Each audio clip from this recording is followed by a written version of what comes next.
Hello everyone, this is Bryant with SFOT Source, your premier guide to Six Flags over Texas.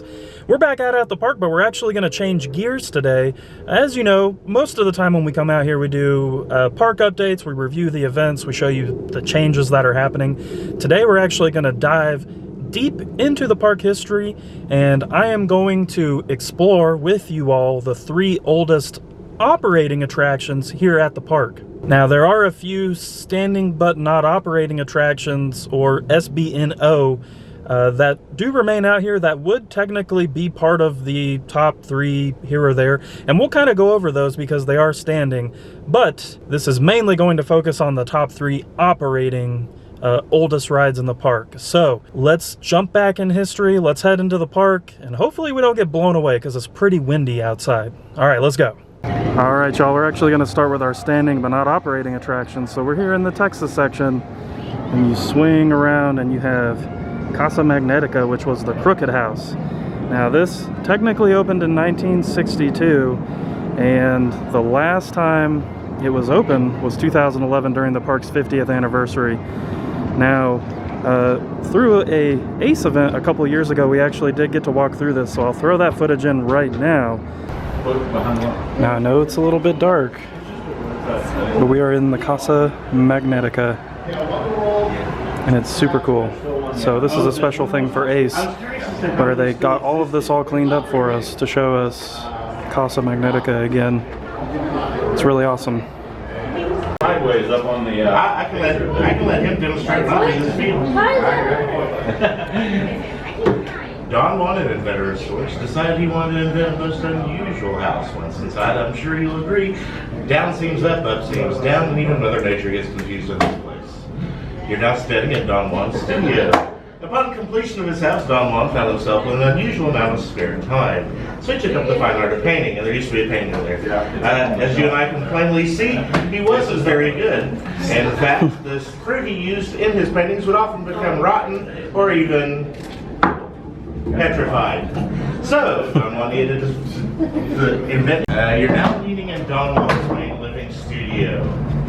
Don Juan was quite a lazy man, so he hated walking from his table to his cupboard to get a piece of fruit. So he invented this clever fruit dispensing machine. Pull the lever, and the orange would simply roll up the wall, all the way around, delivering fresh fruit straight to Don Juan's table. Now, since Don Juan lived in the wilderness, fruit was scarce and sometimes hard to come by. So Don Juan did not like guests, so if a guest would arrive at Don Juan's house, he'd simply seat them at this side of the table, and never rolls well. Yeah, when we had the table, the rest of the stuff wasn't on it, so it's a lot easier. Yes. Yeah, the high end of the table is a lot easier to work with. Yeah. You simply seat them at this side of the table, roll them the piece of fruit, where it would get stuck. Yeah, it should roll back that way. As you and I can plainly see, the guests would never receive the fruit, so they soon fled Casa Magnetica for fear of starvation. Yeah, just give it yeah. Well, let's do it. So it was like 1 o'clock.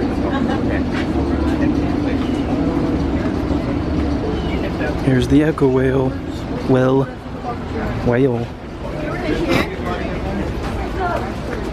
I got a picture of you and Megan as well. Oh yeah. Looking at it, reflect back. But it has kind of been SBNO off and on for a while. You had SBNO from 1997 to 2003. It opened in 2004, and then the history gets a little wishy-washy for me. We're actually going to flip around over to the Spain section so I can talk about something else that has to do with Casa Magnetica. Made our way to the Spain section, and we're actually walking next to the Indian Village trading post. And if you walk like you're going to El Diablo, you will see behind the photo booth for the log flume, it's kind of like a little pathway back here. And I don't want to seem too suspect, but they actually made this the entrance to Casa Magnetica for some time. And from 1979 to 1980, this was actually re-themed. Casa Magnetica was to the Lost Temple. And you can kind of see as we go to the exit of Flume 1, or excuse me, the exit of Flume 2, boom, there's kind of this old entrance. Now, of course, when it was Lost Temple, it had a different facade. All right, folks, our next standing but not operating stop is Ellis Heredero, or the log ride. Now, I know there's 2 log rides, and one of them is perfectly functional, but Flume 1 has been standing but not operating since the 2018 season, and it originally opened in 1963, and Angus G. Wynn, the founder of Six Flags, teamed up with Aerodynamics, and they spent around $300,000 for the new attraction. $52,000 of that was spent on engineering and research alone. Now, one of the crazy engineering feats about Flume 1 is that the run out was not long enough. So Aerodynamics actually deepened the run out here to help slow the boat down, and just kind of a fun little fact. So according to some of the research I've done, when Flume 1 originally opened, it got guests incredibly wet. Six Flags wasn't very happy with that, so they asked Aero to reprofile the boats a little bit, and guests really weren't getting wet at all. So at some point they met in the middle, because it was kind of creating havoc on the popularity of the ride. Of course, the ride remained popular once those fixes happened, and Flume 2 opened in 1968, and Flume 2 still operates today. We've made our way over into this section of Texas at the old entrance of Yosemite Sam and the Gold River Adventure. And the reason we've ended up over here is because this ride originally opened in 1964 as the Spelunker's Cave. Now, this was also designed by Aerodynamics.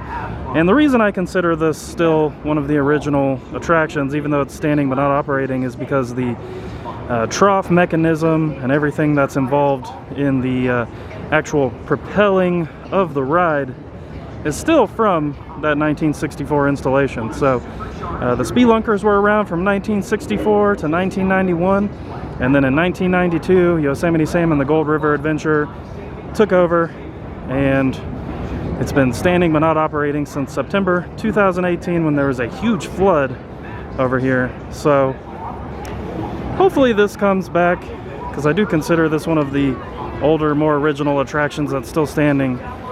But we'll actually move on to the attractions that are still here that I now consider the 3 oldest operating in the park. Alright, y'all, so our 3rd oldest operating attraction here at Six Flags over Texas is the El Sombrero, and as you can see, it spins riders kind of in an up and down motion on a huge hat themed deal. Now, this ride opened originally in 1965, and it was installed by Chance Rides.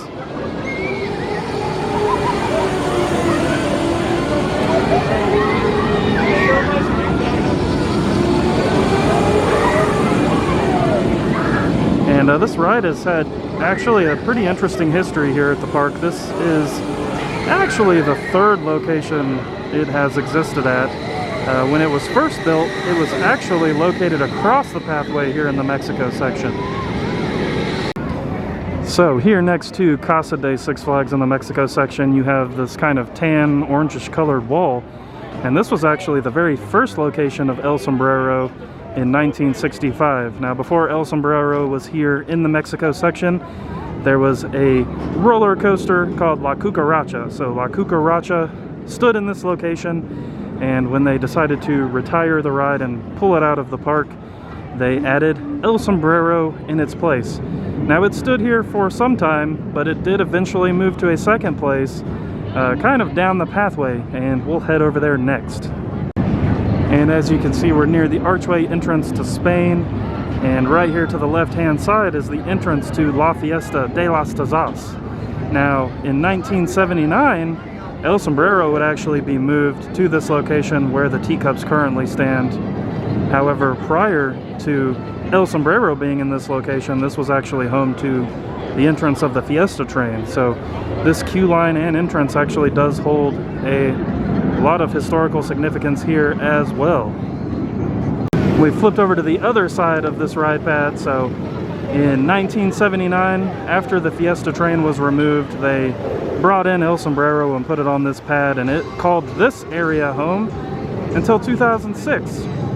So in 2006, for the park's 45th anniversary, they did a huge announcement saying that they would add 10 new rides, and one of these 10 new rides was La Fiesta de las Tazas, or the Teacups as many people know it. So once the Teacups were installed, El Sombrero moved to where we showed you earlier on the side of Bandera's Restaurante.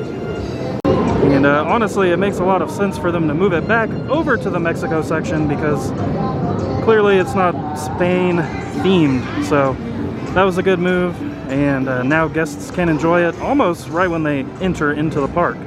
Let's move on to our second oldest operating attraction here at Six Flags Over Texas. All right, everyone, the second oldest operating attraction in the park is the Chaparral Antique Cars here in the Texas section, and of course it's located right next to New Texas Giant, which isn't such a original attraction at this point. The Chaparral Antique Cars opened in 1962 and were created by Aero Development, and one of the cool things about the Chaparral Antique Cars is that guests are able to within reason control their own car, drive it on a track, and actually push their own gas pedal. And you can see here guests driving their cars back to the station after they finish their cycle, and you can see the queue house over there, all still original. The queue house and this little shed over here. This guy's actually taking a car off of the track, which happens from time to time, putting cars on and off, but this is a great family attraction here at the park, and like I said, originally opened in 1962, and it's been going strong ever since then. Now, at one point, the Chaparral Antique Cars did have roofs on the cars to kind of make them look more, you know, like an actual old-time Chaparral Antique car, but at some point those got removed. I want to know in the comments below if you know when the roofs got taken off of the Chaparral Antique Cars, because I haven't seen them really since I've been alive, as far as I know. Now, everything back in the day kind of had a solid theme. As you can see, people are messing around on the car. Happens quite a bit. But this was actually themed after the Chaparral Motor Company, which started producing cars in 1911. That was kind of a short-lived venture because the Ford Motor Company came along and put the Chaparral Motor Company out of business, but they've been kind of immortalized here at Six Flags Over Texas. There's not a ton of details about the Chaparral Motor Company. However, they were located in Cleburne, Texas, so it was a local car company to this region.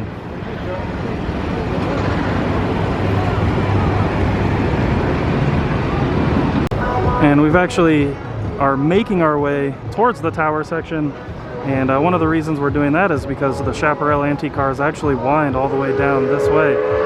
You can see there's this queue line over here as the Six Flags Railroad goes by. From 2011 to 2015, this was actually the updated entrance to the Chaparral Antique Cars with the addition of New Texas Giant. However, the original entrance made its way back, which I just showed you all a little bit earlier. And you can see the Chaparral Antique Cars almost make their way all the way over to the oil derrick. So if you do jump on this, if you haven't been on it before, number one, it's a piece of interesting history because it's the second oldest operating attraction, but number two, it's quite a journey through the park. Now, those of you who have frequented Six Flags for quite some time now probably also know about the Happy Motoring Freeway, which was a similar attraction that existed here at Six Flags Over Texas. However, the Chaparral Antique Cars are the only ones that still exist. You can see people trying to chug their way along here on the ride layout. All right, everyone, we're to the oldest operating attraction here at Six Flags Over Texas, which is the Six Flags Railroad, and we're here at Johnson Creek Station, aka the Texas Depot. And this was the original train station from the park's opening in 1961. Now, the green train was manufactured in 1901 by Dixon Works of the American Locomotive Company.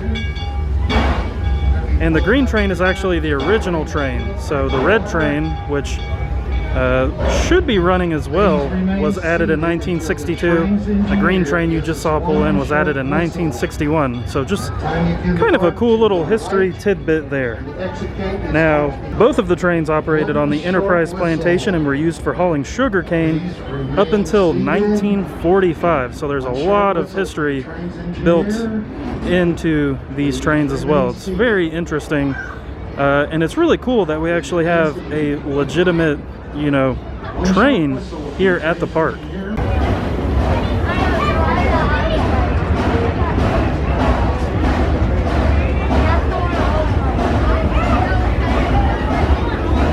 Inside the coach, absolutely no smoking, no vaping. Enjoy the ride.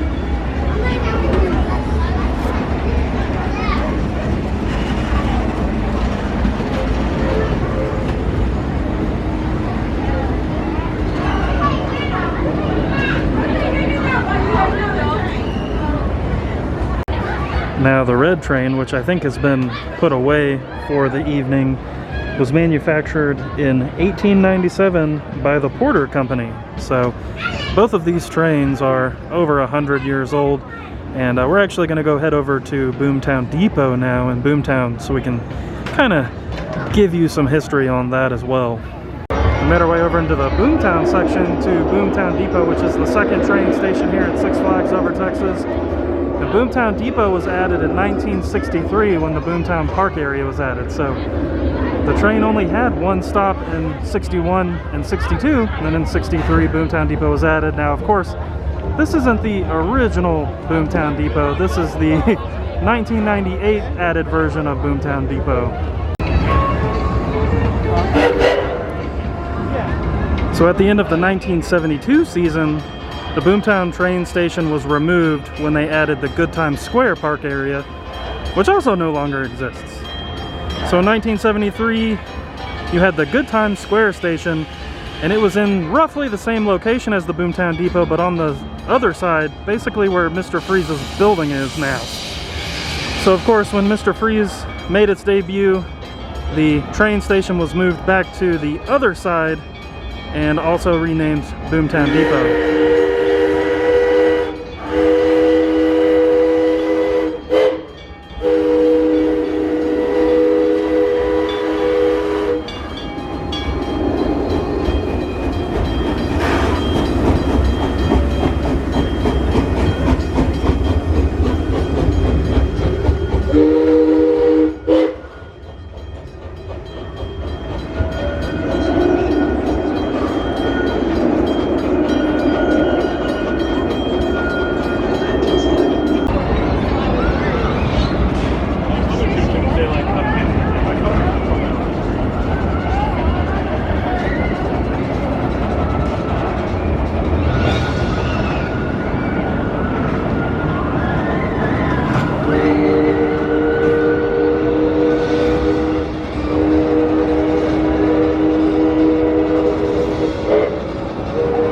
Now, of course, when I'm talking about Good Times Square, I'm talking about this area over here that's now Gotham City. It was once the Good Times Square section, but that's more for a different video now than the one we're doing right now. We'll have to kind of dive into that, but I do want to show you here at Boomtown Depot, there is still a remnant of that old Good Times Square train station. You can see right there on that water tower decor. So cool little homage to things that once existed. Now, we actually did a POV of a ride, a full ride on the Six Flags Railroad, so we'll drop that in right now. Hands, arms, legs, and feet inside the train at all times. Also, there is no smoking or vaping on this train. And enjoy your ride.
Boomtown Depot. Please remain seated until you hear a toot from our engineer indicating it is safe to exit the train.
Alright everyone, that does it for this visit to Six Flags Over Texas. We hoped you enjoyed just our little dive into the park history. As you know, there's tons of history, and it's fun to kind of talk about just a few aspects of that. If there's anything history-wise y'all would like to see videos on, please let me know in the comments below. I'd love to cover them for you. We could go into all kinds of stuff about this park.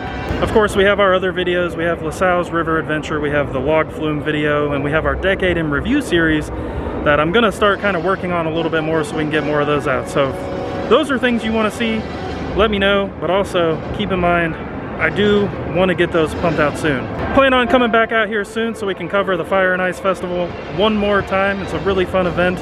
And of course, we will be at Mardi Gras at Fiesta, Texas soon, and we will check out Mardi Gras at SeaWorld. If y'all have any questions about Six Flags Over Texas, let us know in the comments below. Make sure to check us out on social media. Check out our merchandise shop. The shipping is always free on everything that we sell, so it's one nice perk to it. Thank y'all for watching, and we'll see you soon at a theme park.